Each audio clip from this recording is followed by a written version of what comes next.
tunatakiwa kuzingatia usafi wa mwili, mazingira na vyakula.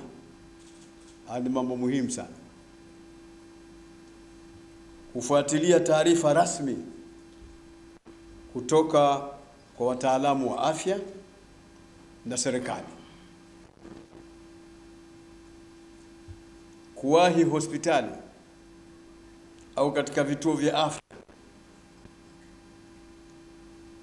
kila inapoonekana dalili za maradhi. Kila inapokuwa kuna dalili, basi watu wakimbilie hospitali au vituo vya afya au mahala ambapo watu wataweza kupata tiba. Kuepuka kuenea taarifa zisizo na uhakika ambazo zinaweza kuleta hofu au mkanganyiko katika jamii.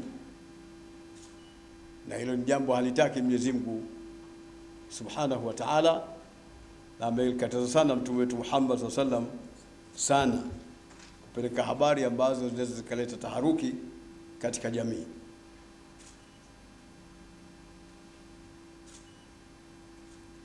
Kuwaombea wagonjwa wote na kuwasaidia wenye uhitaji, lakini kwa njia ya halali na salama.